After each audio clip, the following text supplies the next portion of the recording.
Well timer back lagi dalam program Apa Kata Mereka. Sebulanan lah. Nyomot dikit boleh lah. By the way, kenapa sih? Apa nggak cukup untuk bekerja mencari nafkah di Indonesia sebagai seorang pengusaha jewelry? Sebenarnya ini sih bang, dan juga tutor-tutor yang ada di tem tuh emang the best gitu. Pada waktu itu saya pernah dimarahi sama Bang Miki karena itu kesalahan saya dan saya minta maaf. Apa itu? Ras, boleh kasih tips tip and trick kepada rekan-rekan di luar sana untuk bisa capai IELTS 5,5 dan outstanding banget loh. Apa kata mereka? Apa kata mereka? Apa kata mereka? Dan apa kata mereka? Saya ingin memberikan yang terbaik untuk orang tua saya.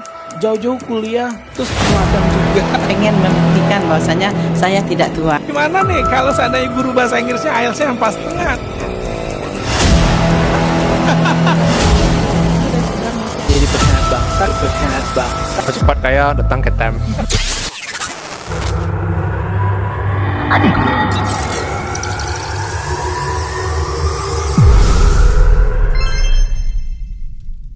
Well timer back lagi dalam program Apa Kata Mereka. Kali ini orang Kranjai dan orang Padang Panjang ya akan bertolak ke Melbourne, Australia pada tanggal 13. Ini 11 nyampe sana 12 gitu. ini belum berangkat udah pada bingung tanggalnya. Tanggal berapa? 11 Sakin 11. Hari apa itu? hari Rabu. Nah, Rabu. Itu bahasa Kranjainya hari Rabu apa? Hari Rabaa. Hari Rabaa pukul 1. Kurang menembak. Awak satu. Waduh, kali ini pada weekend ya, lu malam mingguan bersama Apa Kata Mereka kali ini ya. Yang pertama, of course, I will say way to go for you guys because you already granted the visa for work and holiday visa to Australia setelah perjuangan panjang dari seorang Fauzi. Dan kalau Ilham sih nggak panjang banget ya. Sebulanan lah. Nyomot dikit boleh lah. Kalau Fauzi memang long way to go, but it's okay. Akhirnya dia sampai di penghujung acara. Penghujung perjuangan dan akan segera membuka lembaran baru di Australia tentunya. Kita kenalan dulu sama people from Kranjai. Oke, kenalin, nama saya Azmul Fauzi, biasa dipanggil Fauzi. Nah, Itu aja. Kampus mana kampus? sebelumnya saya kuliah di Universitas Negeri Padang jurusan Pendidikan Teknik Mesin M-Solver. M-Solver apa itu? Mesin Solidarity Forever. Applause ya. Oke, di sebelah kiri saya orang Long Padang ya. Padang loh. Padang Panjang nggak bisa di Besar di Padang sih bang. Besar di Padang kita. original from Padang Panjang, but you growing up in Padang. Okay, explain yourself and where you came from, what university as well. Oke, sebelumnya terima kasih Bang Melki. Perkenalin, nama saya Ilham Syahputra. Asal dari Padang. Pernah berkuliah ya, lulusan graduate-nya di Dharma Dallas University sampai itu kampus lumayan bersejarah lah bagi saya gitu. Tapi sayangnya Bang Melki nggak tahu sih, jadi kecewa nggak tahu Dharma Dallas di mana. Tapi oke sih, kampusnya oke. Swasta menurut saya bisa lah terbaik jadi ya gitu. Dengan adanya Ilham sebagai alumni yang sudah merantau ke luar negeri, maka akreditasinya langsung A+. Wis, mudah-mudahan kalau masih kenal gitu. Ya, saya baru ingat, dulu saya pernah diundang loh.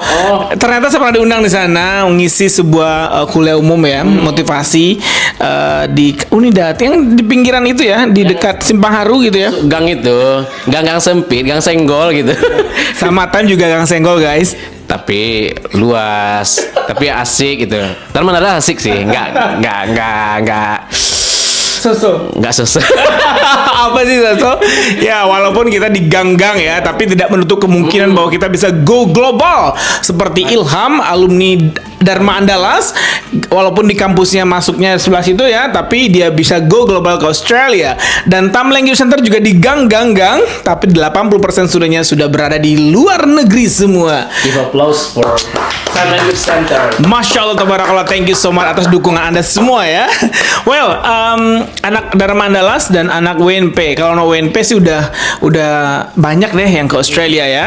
Apakah itu kuliah, kerja dari Tam Language Center. Anak Dharma Andalas ini the first one. Anda yang pertama loh yang datang ke Tam Language Center untuk mengikuti program Work and Holiday Visa. By the way, kenapa sih? Apa nggak cukup untuk bekerja mencari nafkah di Indonesia sebagai seorang pengusaha jewelry? Sebenarnya ini sih Bang.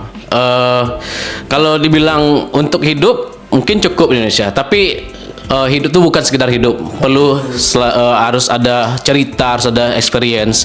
Seperti kata Buya Hamka kan, kalau kerja sekedar kerja, kerbau di sawah juga kerja. Kalau hidup sekedar hidup, kera di hutan juga hidup. Itu yang jadi pegangan saya sih, buat nambah experience selalu, cari networking sama teman-teman yang mungkin berbeda ras sama kita, berbeda suku, berbeda bahasa apalagi gitu. Mungkin itu yang mendorong saya untuk pergi ke luar negeri, untuk mencari kerja ke luar negeri. Wow, hidup hanya tidak segera hidup, kera pun juga hidup ya. Dan Ilham akan mencoba keluar dari lingkungan itu ya. Mau jadi kera. I didn't say that. Okay, Keranjai dari sekubu Sulahan itu Keranji ya. Kalumbuak balai baru, babeloan ka Kuranji. Biarlah ganteng asalai pai ke Australia. Setuju? Setuju. Oke, Fauzi, sebagai anak mesin ya, tapi pendidikan ya. Itu ya. Itu. Sorry, mohon maaf. Tidak, nanti kita sensor ya. Gue takut ntar gue diperkarakan. Kita dicari sama anak teknik Bang. Oke, sebagai anak pendidikan teknik mesin nih, kenapa nggak bekerja di Indonesia saja Anda? Yang pertama, kalau di Indonesia ini sedikit susah lah untuk cari kerja, apalagi jasa saya dengan pendidikan untuk menggabungkan ke industri itu sangat susah karena beda jalur. Kenapa? Saya sudah beberapa kali untuk mencoba masuk lamar kerja di tambang. Nah, setiap kali pertanyaan di interview itu, Anda dari pendidikan, kenapa Anda masuk tambang? Saya jadi bingung untuk melanjutkan kerja di Indonesia. Makanya setelah itu saya pikirkan untuk coba kerja di luar. Nah, untuk mencoba pengalaman baru. Jadi ke mesin enggak, ke pendidikan enggak. Jadi orang yang Anda lamar bingung dan Anda juga bingung juga. Oke, dulu siapa yang ngaren masuk ke pendidikan teknik mesin? Dulu sebetulnya mau mesin itu dari SMK, karena di SMK itu jurusan mesin juga. Nah, untuk meneruskan bakat-bakat di teknik waktu SMK. Nah, Bakat ya. ketika masuk bangku perkuliahan itu ternyata semuanya sangat berbeda, tidak sesuai dengan ekspektasi. Ekspektasi nggak sesuai dengan realita. Oke, dari Keranjai dan dari Padang Panjang ya, tapi grow up di Padang, sudah kita dengar alasan mereka ke Australia. Tapi belum tadi ya, susah nyari kerja di Indonesia ya. Itu mostly memang jawaban 90% anak-anak WAV, dan experiencing tadi sekitar ya 20%, 10% lah tinggal 10% pengen cari experience. Nah, bagaimana pertama kali Anda kenal Tam Language Center? Pertama kali kenal tahu Time tuh kenalan dari pasar sih Bang. Siapa orangnya? Sebutkan saja. Namanya Bang Andre. Terus terima kasih ya buat Bang Andre yang udah ngasih tahu Time Language Center ke Ilham. Jadi tahu gitu apa sih Time Language Center itu. Ternyata orangnya banyak yang asik gitu. Terus tempat pendidikan yang generasi muda tuh banget harus kesini gitu. LWK lo wajib kesini jadinya gitu. Buat nuntut ilmu, nggak sekedar tentang bahasa Inggris, tapi tentang gimana how to planning to the future gitu.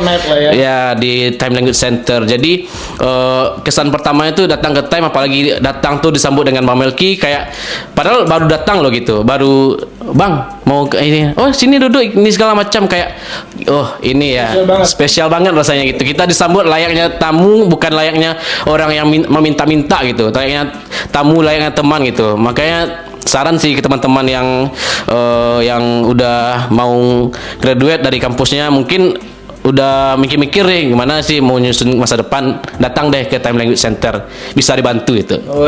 Terima kasih ya endorse-nya, itu dari hati ya, nggak dibayar kan ya? Ya alhamdulillah ya, thank you so much. Kalau Fauzi, pertama kenal Time Language Center itu dari siapa? Oh, pertama kenal dari teman saya namanya Aufa. Sekarang dia udah di Adelaide. Dan pada waktu itu saya lagi di Payakumbu dalam rangka kunjungan. Nah, jadi Kunjung apa belajar, sebut aja nggak apa-apa. dalam rangka belajar. Nah, pada saat itu saya dipertemukan dengan Aufa untuk untuk bergabung di sini karena di sini lebih ada progresnya untuk masuk. Lu ngomong apa sih Fauzi? Lebih bagus di sini gitu. Lebih bagus. Nah, dan akhirnya saya putuskan untuk bergabung di sini. Dan pada awal tes simulasi saya mendapatkan 2,5 dan setelah itu saya gabung di kelas intensif camp, general intensif. Nah, setelah itu nilai saya mengalami peningkatan yang cukup signifikan dan dapat hasil 4,0. Dan setelah itu saya lanjutkan untuk bergabung di kelas intensif camp, dan di kelas itu saya mendapatkan ilmu yang sangat bermanfaat dari time, dan alhamdulillah, dan akhirnya pada official test saya mendapatkan 5,5. Wow, 2,5 keluarnya 5,5. Kalau Ilham masuknya berapa sih? Kalau Ilham sih dapatnya 4,0 kemarin Bang. Jadi dapat saran dari Bang Melki juga gitu. Langsung ke IELTS preparation dan alhamdulillah juga dapat 5,5 gitu. Luar biasa. Memang berbeda, setiap orang tuh memiliki jalan yang berbeda-beda. Fauzi harus melewati intensif IELTS Camp 2 kali, General English Intensive, dan IELTS Intensive Camp. Itu totalnya 150 meeting, itu 300 jam. Kalau Ilham 20 meeting ya. Cuma 20 meeting dan itu tuh bisa seminggu 5 kali gitu. Tapi bagus sih, emang progresnya dapat di situ Bang. Dan juga tutor-tutor yang ada di Time tuh emang the best gitu. Masya Allah, barakallah. Tidak masalah mau berapa lama di Time Language Center, yang penting goal Anda tercapai. Dan di Time Language Center kan punya progres yang jelas ya. Dan juga pernah saya marahin kan waktu itu. Ya, pada waktu itu saya pernah dimarahi sama Bang Miki karena itu kesalahan saya dan saya minta maaf. Apa itu? Satu kelas sama marahin kan, gak hanya Anda Fauzi. Waktu gimana ceritanya bisa kena marah sama Bang Melki? Ini masa ada tempat les swasta marah-marahin studennya, gimana Anda waktu itu? Pada saat itu saya sangat terkejut karena sebelumnya kan saya datang ke sini untuk belajar. Nah, pada suatu pagi, suatu pagi di hari yang cerah gitu ya. pada saat itu kan ada rencananya untuk pelaksanaan progress test dan hampir dari kita semua datang terlambat. Nah, dari situlah muncul meningkatnya emosi dari Emosi atau motivasi? Dari situlah awalnya muncul dimarahkan semua siswa. Dimarahkan? Fauzi nervous. Oke, ngomong yang benar Fauzi. Speakingnya 5,5 ya, jangan salah ya. Begini-begini ngomong speaking 5,5. Oke, lanjutkan Fauzi. Di situlah setelah kejadian itu dan saya pribadi itu menjadi termotivasi tinggi untuk lebih belajarnya untuk ditingkatkan lagi. Nah, di sana saya sadar bahwa disiplin itu penting dan belajar itu lebih ditingkatkan. Oke, jadi gitu ya. Itu kata-kata yang membuat teringat sepanjang masa itu apa dari seorang Melki Hamdani waktu kena dimarahkan apa tadi? Ya, waktu itu gimana? Gimana sih? Lebih detail dong, lebih detail. Yang paling saya ingat itu pada waktu itu tujuan gimana?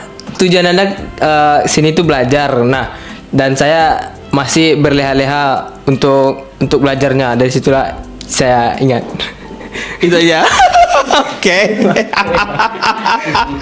It's okay. Soalnya banyak. Baik, dia tidak mau mengeluarkannya, guys. Apa kata-kata, dan saya masih ingat loh apa yang saya bilang ke Anda. Oke, Fauzi. Fauzi kan bisa dikatakan memang peningkatannya bertahap ya, dan itu memang kerja keras. Boleh kasih tips tip and trick kepada rekan-rekan di luar sana untuk bisa capai IELTS 5,5 dan outstanding banget loh. Ya, untuk teman-teman, untuk kawan-kawan yang ingin meningkatkan nilai IELTS, dan untuk tips dan trik yang saya lakukan itu yaitu belajar sebelum berangkat, itu sangat ampuh kali. Nah, biasanya jangan begadang. Intinya pada setelah subuh itu baca, terus kan translate buku ataupun catatan apalah. Nah, dan dari situlah bisa untuk lebih meningkatkan lagi skill dalam bahasa Inggrisnya. Dan saya juga sering nyanyi-nyanyi, Mister. Okay. Nyanyi-nyanyi di rumah kamar mandi itu bahasa Inggris semua. Okay. Mau bangun tidur itu tengok bahasa Inggris. Mau tidur pun bahasa Inggris semua. Ya, gitu. Contoh nyanyinya boleh seperti apa? ada nyanyi yang paling saya mudah itu Passenger. Oke. Passenger, Let Her Go. Dan Boleh nyanyiin dong, jangan malu dong. Mana tahu ada yang terinspirasi.